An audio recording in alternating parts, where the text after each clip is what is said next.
is Margaret from Sewing Machine Warehouse in Australia. And today I'm going to show you how to thread the Pfaff Coverlock 3.0. This is a great overlocker. It's one of our most versatile overlockers. It's 5 thread, but it can do a chain stitch, a cover stitch, and normal 4 thread overlocking. So let's start by threading it up. Today I'm going to thread it up as a 4 thread overlocker first. So I might choose this lovely purple colour. So let's start by putting all 4 threads on.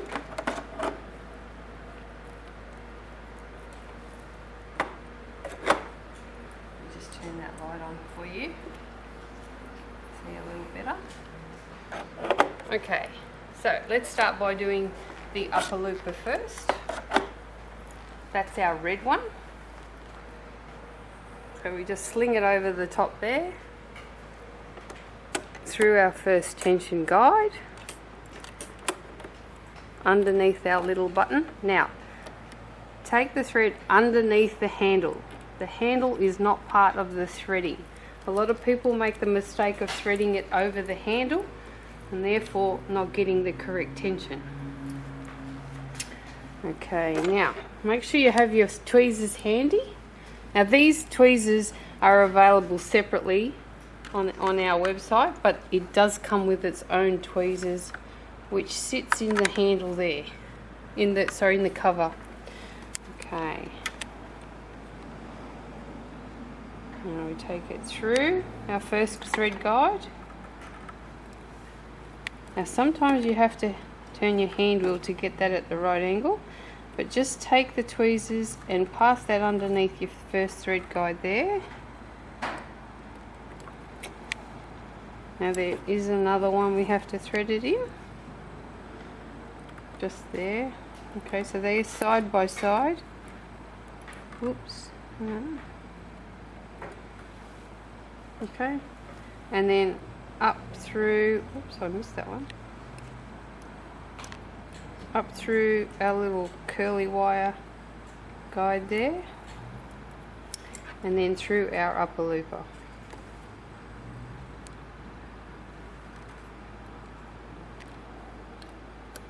And take that thread to the back, like so.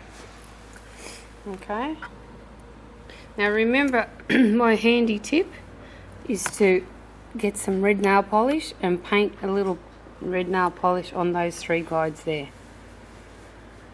Okay, because they are actually part of the threading guide, but they're not marked as so. Okay, now we take our lower looper, sling it over the antenna, into our first thread guide, under the button, through the channel, into our second thread guide. We have another one here. Okay, and you might, like I said, have to turn the hand wheel a little bit to get that first one. You can probably do both of them at the same time.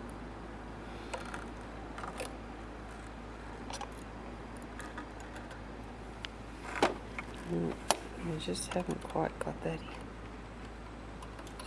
There we go. And then our next one.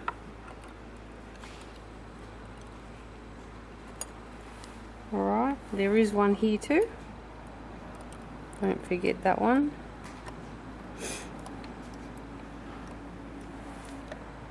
Got that? Now, this one is our easy threader, but I like to thread the looper first.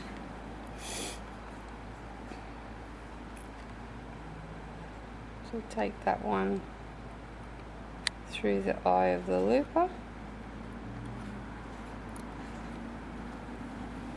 And just behind that guide there. Now, put your tweezers aside. There's a little lever here you need to flip up.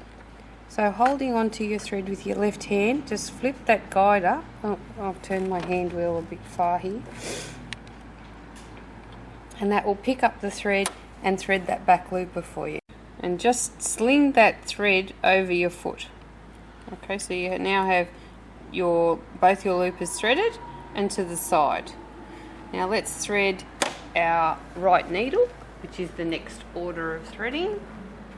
Sling that over your antenna, through your first thread guide, under the button, whoops, under the button, under the handle. Now this is your green one. Take it underneath into one of your thread guides. It really doesn't matter here, so long as they're separated from each other. Okay. Now you've got, this can be a little confusing because you can't see them all, but there's a thread guide, a channel above the needle there, and then there's also one just there in front. Now turn your hand wheel, exposing your needles. Now you can thread your needles with your tweezers. This machine actually comes with its own needle threader, so I'll show you how to operate this. It actually has some spring metal in there. Okay. Now you have a little notch indentation on two sides. So long as one of those are facing upwards, doesn't matter, so long as it's upwards. Take your thread from side to side, run those prongs along your needle, and when it finds the needle eye, it will actually push that spring through the needle eye and push your thread through. Can you see that? Bring the threader back and it leaves a little loop. Now you can take your tweezers at that point and just pull that loop to the back, like so. And then sling that thread across the foot to the left. Now we'll bring our left needle thread through. There's my thread there. And up over the antenna. Through the needle, through the thread guide, under the button and down, following the same path as your right thread, but into another groove, there, through there. Now I'll thread this one with my tweezers so that you can see both ways of threading. So just put a little bit of thread through the tweezers into the needle eye and pull that thread to the back. Make sure they're not twisted. Oops. Okay, so we now have our overlocker threaded with 4 threads. Now what we might do now is shut the door.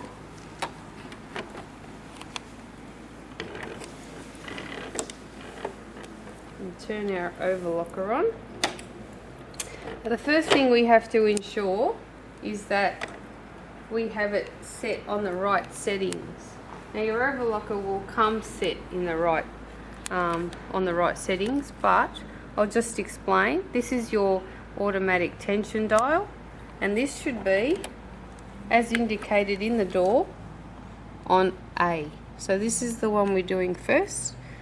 It's a 4-thread overlock and the letter is A. Okay, so that one's correct. This is the stitch length and it's approximately the same as your sewing machine, so you should have that set on 2.5 or 3 for thicker fabrics. So I'll leave that on 2.5 for now. Now around this side we have the stitch width.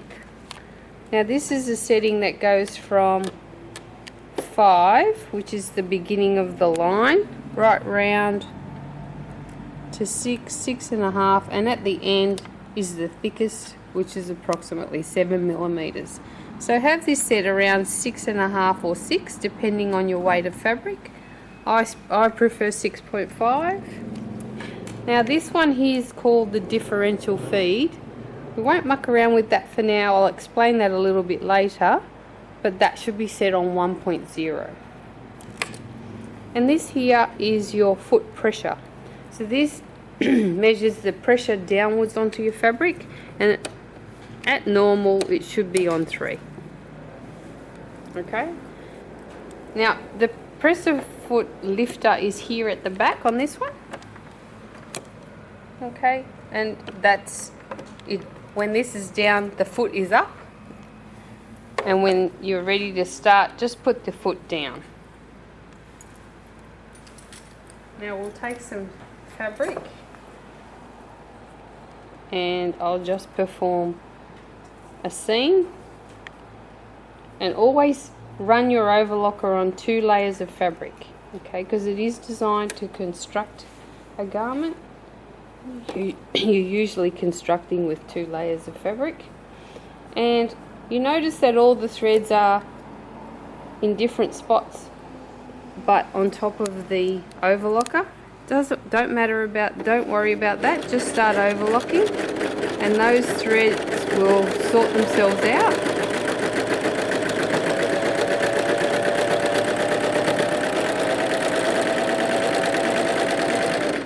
There you go. You have a 4-thread overlock seam. Perfect. Now always chain off when you finish, and there is a thread cutter at the back of the overlocker, just there. Okay, and that usually cuts off enough thread to reach the side of your overlocker, which is correct. Okay, if you do cut the thread yourself, make sure you chain off and always cut the thread about there. And that's ready to start a new seam. Now I'm going to show you how to do a seam on stretch fabric. Now this is a polar fleece, so we might adjust the foot pressure for this one. So that's the dial that's here on the side. Okay, and I'm going to lower the pressure to 1 because it has a lot of thickness, so we need a lot more space under the foot. Now when you start sewing, there's no need to lift the presser foot up each time. Just place the fabric underneath the foot. It is spring loaded, so we'll apply pressure to the fabric and grab it straight away.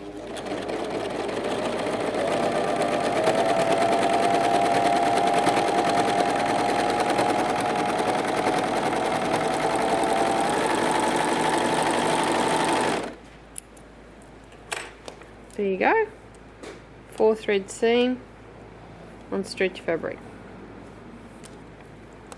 Now if you do have to finish off there and you're not going to overlock that into another seam, that might be your hem, you might like to finish by taking a loop turner. Now these are available on the website.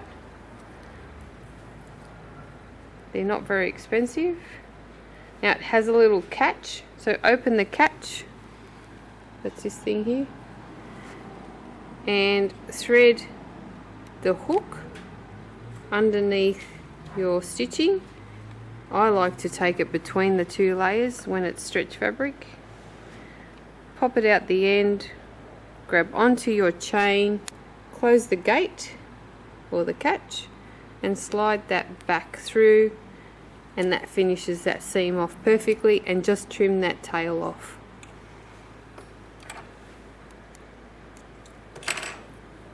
There you go, much neater than having that. Now we're going to do a 3-thread overlock just to finish off 1 layer of fabric. So this might happen when you're doing a hem, so you just want to overlock that and turn the hem up.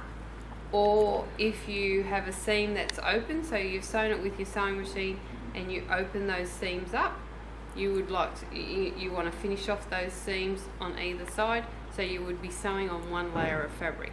So this This is my rule. When you're overlocking with 2 layers of fabric, you should have 2 needles in.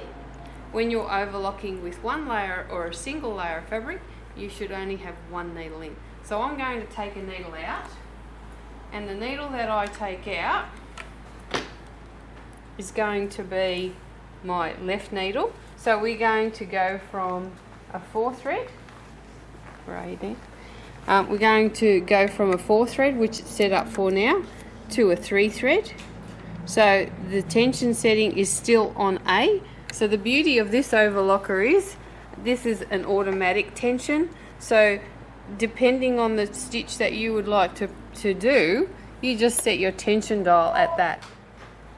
So the beauty of an overlocker with automatic tensions is that if you do happen to accidentally knock it or muck them up, you just turn the dial to another stitch and then click it back to the stitch you want, and that resets your tensions perfectly. So we'll take out our needle, and there are 5 screw holes or Allen key screws. We are going to take out A. So undo that with your Allen key. Now don't cut the thread until you actually have the needle in your hand, so if you drop the needle it's still connected, and just trim that thread there. Now because we've taken out a needle, I'm actually going to pop that needle, this is a tip, into the thread that I've just severed. So that thread is no longer being used because the needle has been taken out. So by doing that, we can shut the door, take our fabric and start overlocking.